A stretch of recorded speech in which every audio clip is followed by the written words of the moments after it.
It was around when I was 13 or 14, and you kind of find yourself trying to pick and choose your friends, and also at the same time, you know, you're not really worried about what you want to accomplish at that time, but what people you want to hang out with. I wanted to fit in. Wasn't a popular kid in school, and it made me forget about all that. You know, like, oh yeah, everybody else is doing it, so I'm gonna do it. Friends were doing it. I just wanted to jump right in and have fun. I did drugs because it seemed like it was fun. It was the cool thing to do. The cool thing to do was to get high, go to parties. Growing up, you know, you struggling. Couldn't deal with life, so I didn't have to deal with life. I wouldn't listen to anyone. I was stubborn. Like as a rebellious thing. This is what the rebel kids were doing. I just wanted to see what it was like. I started experimenting with it. Experimenting with friends. First tried it because I was bored. I was always up to try something new. You know, when I was growing up, we had this program that was just say no, just say no. People are just saying no, but they're not saying why. It's like telling a person no and then they go do it. Sparked my interest on drugs. I knew that they were bad, and I always heard about this addiction, but I didn't know what it meant. That's probably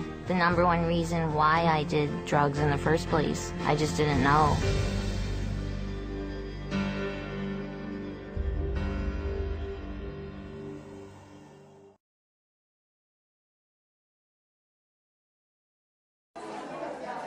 This is one way to teach your kids to stay away from a life of crime, with a visit to the overcrowded, sweltering city jail. This is definitely a field trip that these kids are likely to remember. Their teacher says they're brought every year to the city jail to get a very strong example of what can happen if they run afoul of the law. This hunger for law and order in Philippine society helped propel Rodrigo Duterte to power in recent presidential elections. The Harley-riding former city mayor promised to crack down on illegal drugs, which he says are destroying the country. Since he took office on July 1st, he's ordered police to shoot to kill if suspects resist arrest. Resistance is violent, thereby placing your life in jeopardy. Shoot and shoot him dead.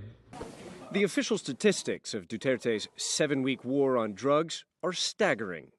Amid thousands of police raids, arrests, and voluntary surrenders, police say they've killed at least 659 suspects, allegedly all in self-defense. And there's been a spike of 899 further unexplained murders. This was the crime scene before dawn on Thursday, after police say they killed a suspected drug dealer who tried to resist. Amid the controversy involving the Philippine Drug Enforcement Agency, a former drug addict comes forward to share his experience with addiction and how drugs almost cost him his family. Nina Corpus has this story. Monty Toledo was a successful businessman. He had a loving wife and 5 children, but he lost it all when he started taking drugs. Instead of paying for his children's tuition in school, he used it to buy shabu or cocaine. He got so desperate, he even used his 2-year-old kid as collateral to feed his addiction. Sabi ko dun sa pusher, pwede ko pang iwan, sinanla ko yung anak ko, pwede ko pang iwan to, bigyan mo muna ako ng drugs. Nakalimutan ko na may iniwan akong anak ko doon sa ano, and it's already late in the afternoon, parang 6 p.m. na. Parang doon ako na nakita ko yung anak ko, nakikipag-agawan ng buto ng mangga doon sa anak ng pusher. At gutom na. His wake-up call came when his friends either ended up dead or brain damaged. I had a group na talagang close friends ko sa drugs. We use, we sell, lahat na pwede namin gawin. And isa-isa sila na napapatay, yung iba na aksidente. Pero ang karamihan doon nakulong. Hindi na sila nakalabas. Hanggang ngayon nakakulong sila. Despite the government's crackdown on illegal drugs, Monty says things will not change because of the nature of the business. Lalagyan lang sila yan. Kasi I've been there eh. Pag hinuli kami, lalagyan lang namin. Ano gusto mo, drug money or money? Monty now owns a rehab facility and was able to win back his family's trust. But Monty is lucky and not all addicts get a happy ending. He believes government should also pay attention to the rehabilitation of addicts who want to change.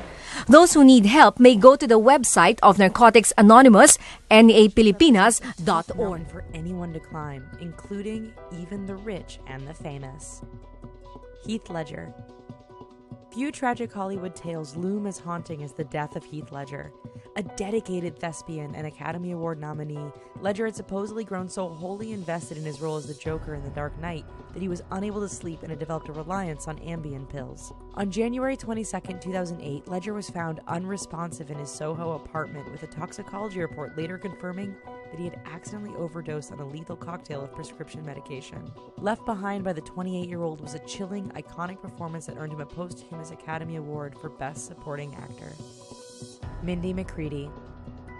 Ironically, the tragic life of country singer Mindy McCready seems like it was pulled directly from the lyrics of a country song. The 10,000 Angels singer turned to drugs while involved in an abusive relationship with aspiring musician Billy McKnight, and was later hospitalized following an overdose. Despite appearing on reality TV show Celebrity Rehab, McCready continued her descent into addiction after the death of boyfriend David Wilson. Suffering from depression, she would later lose custody of her children and attempt suicide on multiple occasions before doing so successfully on February 17, 2013. Michael Jackson. Though better known for his questionable relationship with young children who visited his Neverland Ranch, the legendary king of pop Michael Jackson also put his body through years of prescription drug abuse. That drug abuse may help explain some instances of erratic behavior late in his life, including Jackson's decision to dangle 9-month-old son Prince Michael II over his Berlin hotel balcony while greeting fans in 2002. Ultimately, though, it would be his dependence on the anesthetic drug propofol that would prove to be his undoing. Jackson was just days away from a scheduled tour in 2009 when he took a lethal dose of the powerful sleeping aid and never awoke. Lindsay Lohan. The cute, spunky redhead who stole hearts while starring in Disney films The Parent Trap and Herbie Fully Loaded became a cautionary tale of too much too soon Hollywood limelight. Starting in 2007, Lohan began demonstrating a troublesome pattern of wild child behavior that included multiple DUIs and a variety of other misdemeanors, costing her movie roles and tarnishing her previously pure reputation. Since then, she has come to be known for a seemingly endless train wreck of embarrassing public appearances, run-ins with the law, and some terrifying plastic surgery mishaps. Courtney Love.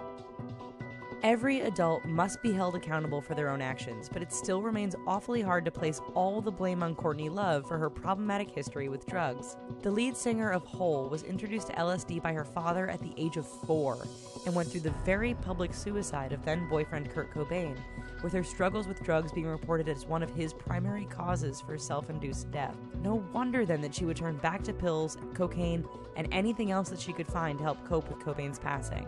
That is, until she got clean thanks to a pair of rehab stints in 2005 and 2006. Amanda Bynes. It's been a rough and rapid downward spiral for former Nickelodeon star Amanda Bynes ever since 2012, when a DUI and 2 hit-and-run incidents sparked a series of steady, reckless driving violations over the next 2 years. From there, she was also arrested for criminal possession of marijuana after New York police observed Bynes throwing a bong out the window of her 36th floor apartment building in an effort to destroy evidence. Things have only gotten stranger for the She's the Man actress since, with authorities forcing her to enter a UCLA psychiatric facility after she was caught starting a fire in the driveway of a stranger's house. Dennis Rodman. In 2011, Dennis Rodman was inducted into the Basketball Hall of Fame following a decorated career which included 5 NBA titles, 2 All-Star appearances, and a 7-year stretch in which he led the league in rebounding each season. However, that all takes a firm backseat to the legacy of eccentricity that the Worm has cultivated through strange style choices, bizarre behavior, and unpredictable publicity campaigns that have included a friendship with North Korean leader Kim Jong-un. Rodman's checkered history with drug abuse includes an alleged heroin overdose in 2012, a brief stint on Celebrity Rehab, and a mountainous debt brought on by unpaid child support. Misha Barton. On the hit teen drama The O.C., Misha Barton's Marissa Cooper struggled with drug and alcohol abuse before dying in a car crash at the end of season 3. While Barton remains very much alive in real life, lingering substance abuse problems have served as an example of life imitating art. Barton's drug-fueled rap sheet includes a DUI arrest in 2007 and a lawsuit filed by her former landlord for tens of thousands of dollars in unpaid rent. Most notably, drug problems contributed to a barren acting wasteland after leaving the O.C., with limited opportunities in Hollywood beyond a short stint on Dancing with the Stars. Charlie Sheen. Few celebrities have experienced a meltdown so dramatically public as the man who introduced the terms tiger blood and winning into the common vernacular. Charlie Sheen boasts a long checkered history of substance abuse and other indiscretions, but things went completely off the rails in 2011 when he was fired from the hit CBS sitcom 2.5 Men. From there, amidst widespread rumors of rampant cocaine abuse, Sheen demonstrated some truly bizarre and off-kilter behavior which resulted in a level of public fascination that led to a multi-city comedy tour and even the development of the FX sitcom Anger Management. Whitney Houston. A tumultuous and abusive relationship with R&B singer Bobby Brown also introduced pop icon Whitney Houston to drugs, a continuous problem that would ultimately lead to her drowning death in February of 2012. Speculation about Houston's drug use emerged in 2000 when airport security guards in Hawaii found marijuana stored in the luggage of both her and Brown. After exhibiting erratic behavior over the next few years, she responded to Diane Sawyer's questions about drug rumors by simply stating that crack was too cheap for her to bother with. Her death came right before she was to appear at the 2012 Grammy Awards, drowning in the bathtub of her Beverly Hills hotel room after taking cocaine.